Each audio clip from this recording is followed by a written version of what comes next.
avoid them getting into their rhythm and their sequences, how they can expose his qualities, and that's something that we have to prepare ourselves for. Alex? Hi, Pascal. This is Alex Holney from AM New York. How's it going? Hi, Alex. With this being a midweek match, how are you approaching the squad rotation and player fitness, especially after these recent run of games? Thanks.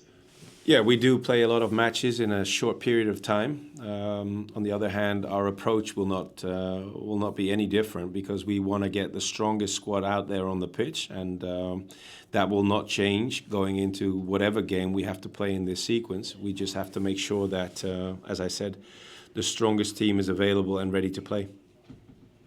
Andrew?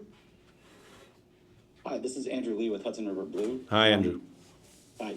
You've not hesitated to make changes to try to sort of bring your attack to life in game when you've been behind and just sort of needed something different in attack, but the team's yet to have a sub come off the bench and actually score a goal out of, I think, 50 sub appearances so far this season.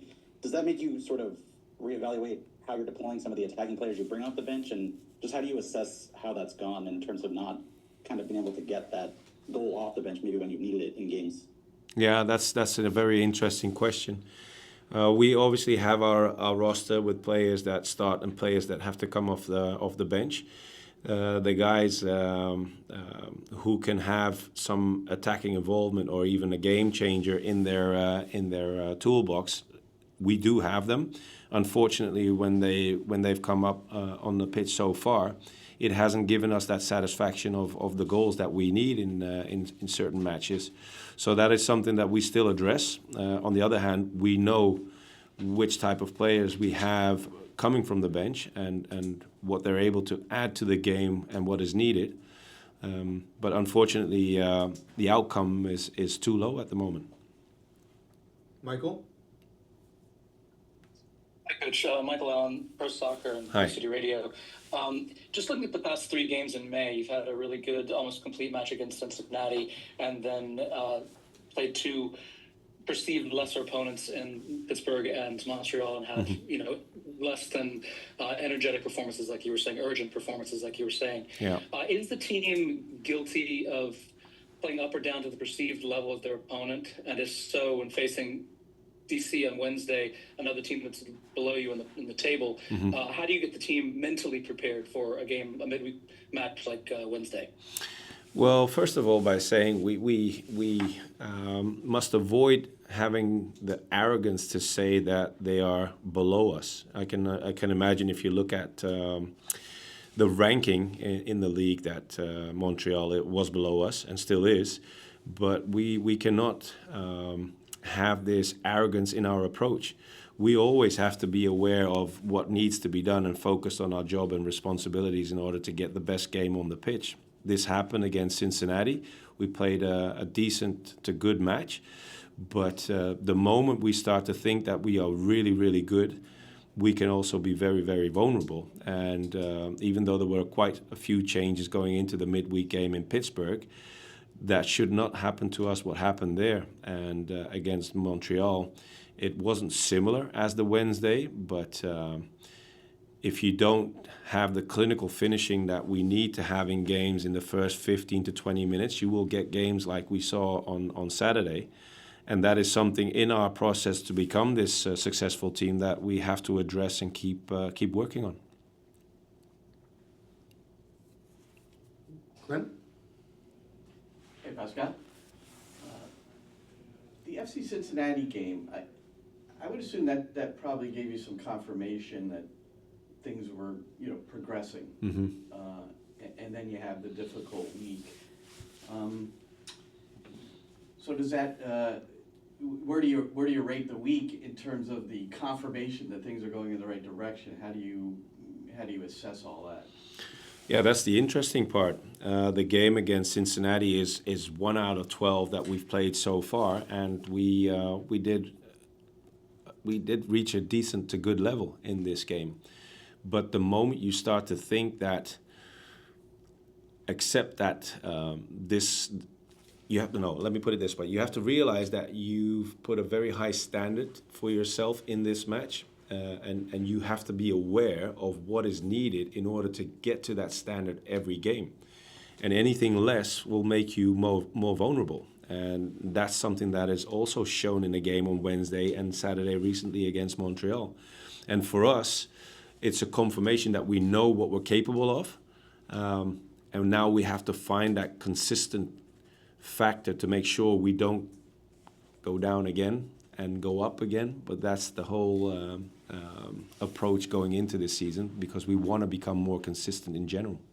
Were you a little surprised that the performance against Montreal was sort of stale, considering what happened on Wednesday and where you were trying to get?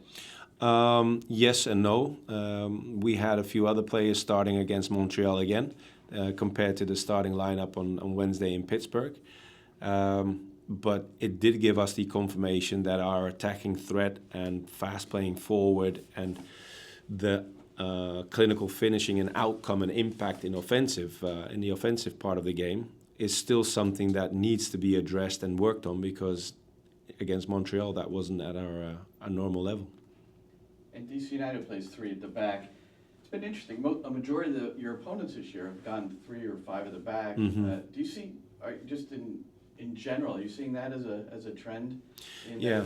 in football? You see it, worldwide, I would say. You see it a lot. And it's an interesting development as well. And it's also very interesting to use this period in time in order to find solutions and make sure you have your counter movements playing this type of shapes in order to be successful yourself with an approach which is not always similar to this trend. Back to the Zoom, we'll go with Mike Lander. Pascal, it's Mike Lander. Hi, Michael. How you doing? Hi.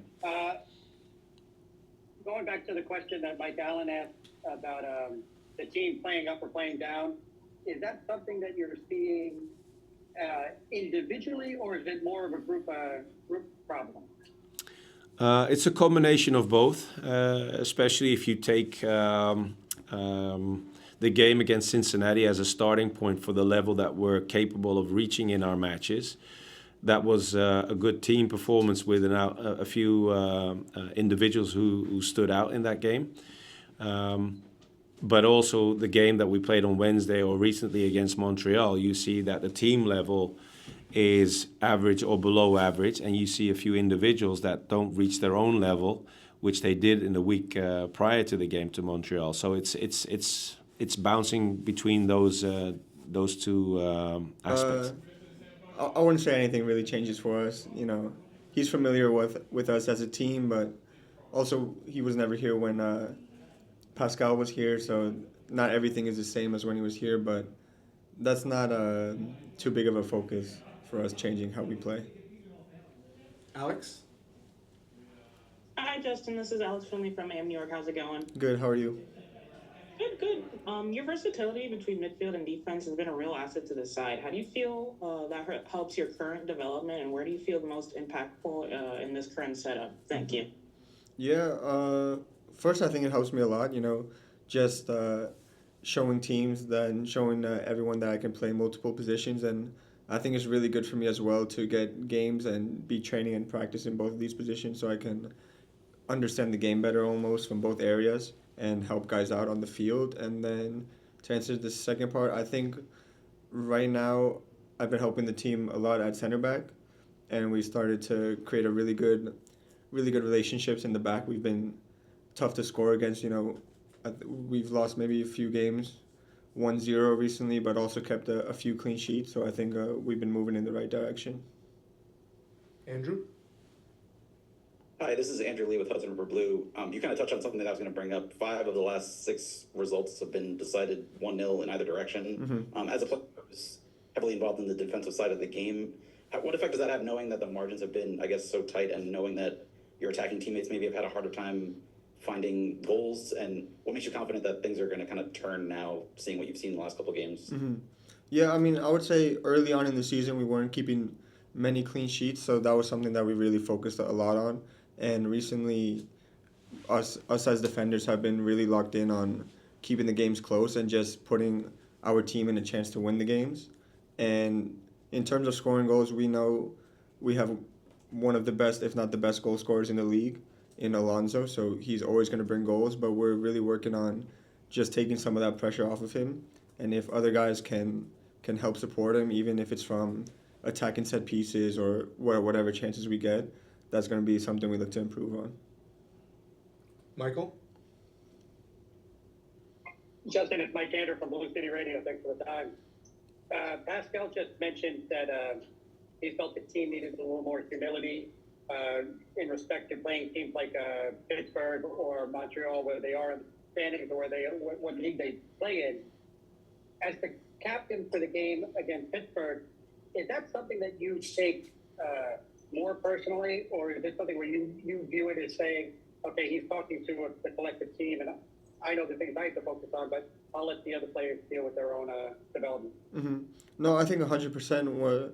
When you're given the job of being the captain in the game, like I was then, or when Thiago normally is for us, it's always a little bit of extra responsibility for you to get the team fully motivated and fully understanding the situation. Of course, when you get into those moments, it's always a little bit difficult to kind of turn off what the reality is and just pretend like it's any other game, But I do, and I think that it is a big responsibility for whoever's the captain to help push the team forward in that way. Anyone else? Go ahead, Michael Allen. Yeah, hey Justin, thanks for making the time. Just coming out of the weekend game against Montreal, obviously it was a little bit of a letdown losing at home there. How important is it to take it as a team mentality and get a result on the road Wednesday in DC? Yeah, it's massive. I think the most frustrating thing is that as a team, when you look at the top teams in the East that we faced, we beat Philly, we beat Cincy, we tied Columbus, we tied Miami both away. But then when we've kind of played these New Englands or the lower teams in the standings, we've struggled a bit, which I think was the most frustrating for us as a team. So now going away to DC, coming off our last away game, beating Toronto, we're going to look to build on that and get a good result.